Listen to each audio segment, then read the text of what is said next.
ಕರ್ನಾಟಕ ರಾಜ್ಯದ ಏಕೈಕ ವಿಕಲಚೇತನರ ಚಾನೆಲ್ ವಿಕಲಚೇತನರ ವಾರ್ತೆ. ಪ್ರತಿದಿನ ತಪ್ಪದೇ ವೀಕ್ಷಿಸಿ, ಲೈಕ್ ಮಾಡಿ.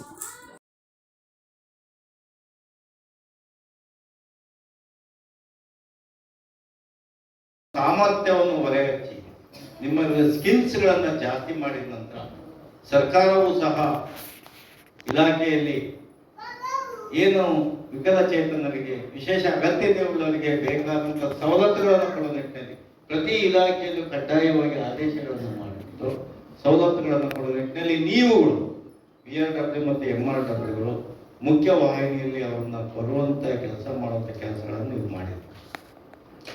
ಕಳೆದ 2 ಚುನಾವಣೆಗಳಲ್ಲಿ ನಾವು ಹೋಲಿಸಿದ್ವಿ. ನಿಮ್ಮ ಸಾಮರ್ಥ್ಯ ಗೊತ್ತಾಗ್ತಾ ಇದೆ. ಯಾಕಂತ ಹೇಳಿದ್ರೆ ಹಿಂದೆ ಬೆರಳಿಕೆ ಇದ್ದಷ್ಟ ನಮ್ಮ ವಿಶೇಷ ಅಗತ್ಯತೆಯುಳ್ಳವರು ಅಥವಾ ವಿಕಲಚೇತನರು ಏನು ವೋಟಿಂಗ್ ಬರ್ತಾ ಇರಲಿಲ್ಲ. ನೀವುಗಳು ಅದನ್ನ ಹಿಂದೆ ಕಂಪೇರ್ ಮಾಡಿದ್ರೆ 100% ಹೆಚ್ಚು ಅವರಿಗೆ ಮತದಾನದಲ್ಲಿ ಪಾಲ್ಗೊಳ್ಳುವಂತ ಕೆಲಸಗಳನ್ನು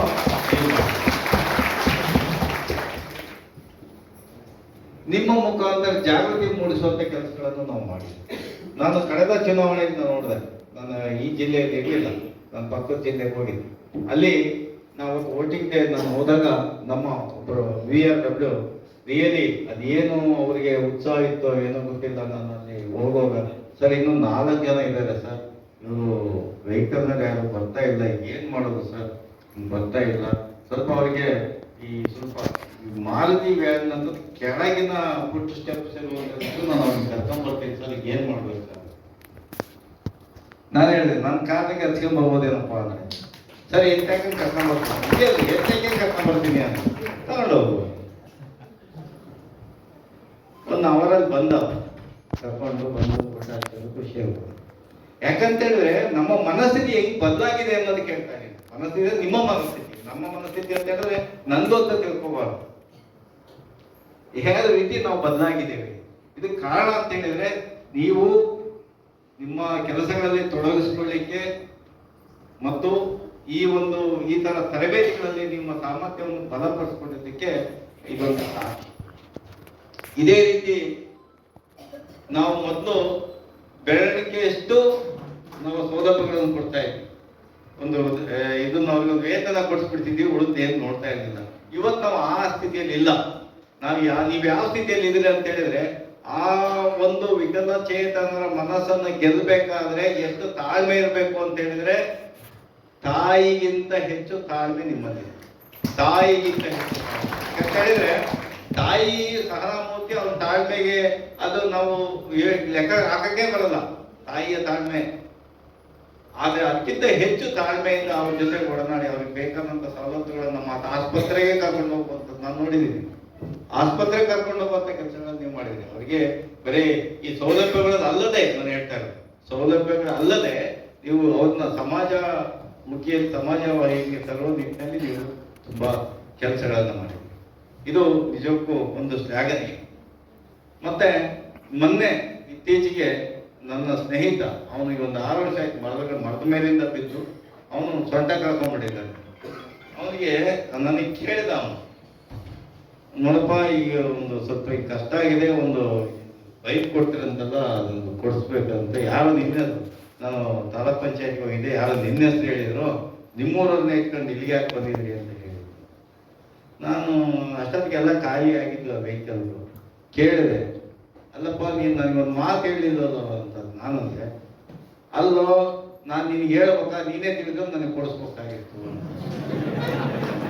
ಎಸ್, ಈಸ್ ರೈಟ್, ಅವರು ಸರಿ. ನಾವು ಇವ್ರಿಗೆ ಇಂಥವ್ರಗಳಿಗೆ ನಾವು ಅವ್ರು ಕೇಳಿ ನಾವು ಕೊಡುವಂಥದ್ದಲ್ಲ, ನಾವೇ ತಿಳ್ಕೊಂಡು ಮುಂದಕ್ಕೆ ಕೆಲಸ ಮಾಡುವಂಥದ್ದು. ಆ ಕೆಲಸದಲ್ಲಿ ನಾವು ಮಾಡ್ತಾ ಇದ್ದೀವಿ. ಇನ್ನೂ ಎಲ್ಲ ಒಂದ್ ಕಡೆ ನಾವು ಹಿಂದೆ ಉಳ್ಕೊಂಡಿದ್ವಿ, ಸರಿನಾ? ಎಸ್, ಯಾಕಂದ್ರೆ ಅವ್ರು ಕೇಳಿದ ತಪ್ಪಲ್ಲ, ನಾವು ಮಾಡ್ಬೇಕಾಗಿತ್ತು. ಅವ್ರು ನಮಗೆ ತಿಳಿಸಿ ಹೇಳಿ, ನಿನ್ ಕೆಲಸ ನೋಡ್ಬೇಕಾಗಿತ್ತು, ನಿನ್ ಕೆಲಸ ನೀನ್ ಮಾಡ್ಬೇಕಾಗಿತ್ತು. ರೈಟ್.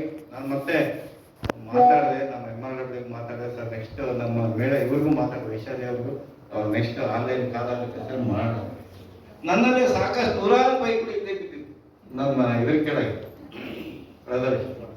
ತಾಲೂಕ್ ಪಂಚಾಯತಿಯಲ್ಲಿ ನಾನು ಆಡಳಿತಾಧಿಕಾರಿ ಅಲ್ಲಿಯೂ ಸಹ ಒಂದೊಂದು ವರ್ಷ ವೆಹಿಕಲ್ಗಳು ಅಲ್ಲೇ ಇದ್ದು ನನಗೂ ಗೊತ್ತಾಗಿದೆ. ಯಾಕಂದ್ರೆ ನಾವು ಇತ್ತೀಚೆಗೆ ಊರಿಗೂ ಕಡಿಮೆ ಮಾಡಿದ್ವಿ, ನನಗೆ ಗೊತ್ತಾಗಿಲ್ಲ, ವಿಷಯ ಗೊತ್ತಾಗಿದೆ.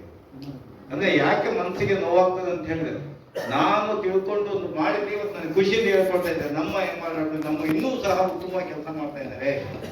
ಏನ್ ಮಾಡ್ತಾ ಇದ್ವಿ ಅತ್ಯುತ್ತಮವಾಗಿ ಮಾಡ್ತಾ ಇದ್ವಿ, ಇನ್ನೂ ಉತ್ತಮವಾಗಿ ನಾವು ಮಾಡಬೇಕು ಅಂತ ಹೇಳ್ತಾ ಈ ಒಂದು ಏನು ಬೋರ್ವೆ ಸಂಸ್ಥೆಯು ನಮಗೆ ಈ ಕಾರ್ಯಗಳ ಮೂಲಕ ತಮಗೆ ನಮ್ಮಲ್ಲಿರ್ತಕ್ಕಂತಹ ಇನ್ನೂ ಅನೇಕ ವಿಚಾರಗಳನ್ನು ತಿಳಿಸ್ಕೊಳ್ಳಿಕ್ಕೆ ಬಂದಿದ್ದಾರೆ. ಆ ವಿಚಾರವನ್ನು ತಿಳ್ಕೊಳ್ಳೋಣ 2 ದಿವಸದ ಕಾರ್ಯಕ್ರಮದಲ್ಲಿ. ತಿಳ್ಕೊಂಡ್ಬಿಟ್ಟು ನಾವು ಮುಂದಿನ ನಮ್ಮ ಕಾರ್ಯಚಟುವಟಿಕೆಗಳಲ್ಲಿ ಅಳವಡಿಸ್ಕೊಂಡು ಯಶಸ್ವಿ ಆಗೋಣ ಅಂತ ಹೇಳ್ತಾ, ನಮ್ಮ ಡಿ ಮೇಡಮ್ ಅವರು ಬೆಳಗ್ಗೆಯಿಂದ ವೇಟ್ ಮಾಡ್ತಾ ಇದ್ದಾರೆ ಅಂತ ಹೇಳಿದ್ರು. ಅವರು ಹಾಗೇನೆ, ಅವ್ರು ಯಾರು ಚಿಂತೆ ಮಾಡ್ಕೊಂಡಿದ್ದೆ ನೋಡಿಲ್ಲ. ನಾವು ಜೋರು ಮಾಡಿದ್ರೆ ನಗ್ತಾನೆ ಇರ್ತಾರೆ ಅಂತ ಅಸನ್ಮುಖಿ ಅವರು ಮುನ್ಸರ್ ಸರ್ ಅಂತ. ಯಾಕಂತೇಳಿ ಅವರೊಬ್ರು ತಾಯಿಯಾಗಿ ಆ ಒಂದು ನಗುಮುಖ ಯಾವಾಗಲೂ ಅವ್ರ ಮುಖದಲ್ಲಿ ಕಾಣ್ತಾ ಇರ್ತಾರೆ. ಅವರು ಸಹ ಈ ಇಲಾಖೆಯ ಮುಖ್ಯಸ್ಥರಾಗಿರೋದು ತುಂಬಾ ಸಂತೋಷ.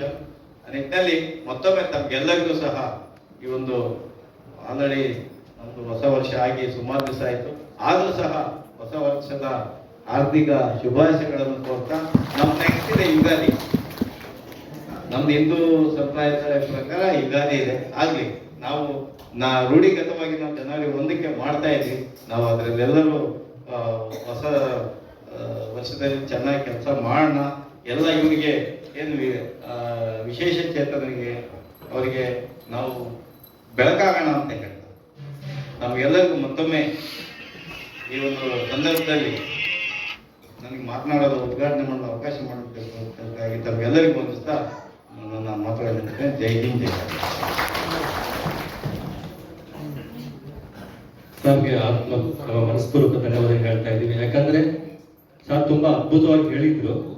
ನಮ್ಮ ಮನ ಪರಿವರ್ತನೆ ಮಾಡಿಕೊಂಡು ಸ್ವಯಂ ನಾವೇ ಬದಲಾವಣೆ ಮಾಡಿಕೊಂಡು ನಮ್ಮಿಷ್ಟಕ್ಕೆ ನಾವೇ ಈ ಒಂದು ಮಕ್ಕಳನ್ನ ಆಗಲಿ ಅಥವಾ ವಿಶೇಷ ಅಗತ್ಯಗಳಾಗಲಿ ಅವರನ್ನು ಮುಖ್ಯವಾಗಿ ತರಬಹುದು, ನಮ್ಮಿಂದ ಸಾಧ್ಯ ಅನ್ನುವ ದೃಷ್ಟಿಯಿಂದ ನಾವೆಲ್ಲರಿಗೂ ತಿಳಿ ಹೇಳಿದ್ದಾರೆ. ಮತ್ತೊಮ್ಮೆ ಚಪ್ಪಾಳೆಗಳನ್ನು ಅವರಿಗೆ ಧನ್ಯವಾದಗಳನ್ನು ಹೇಳ್ತಾ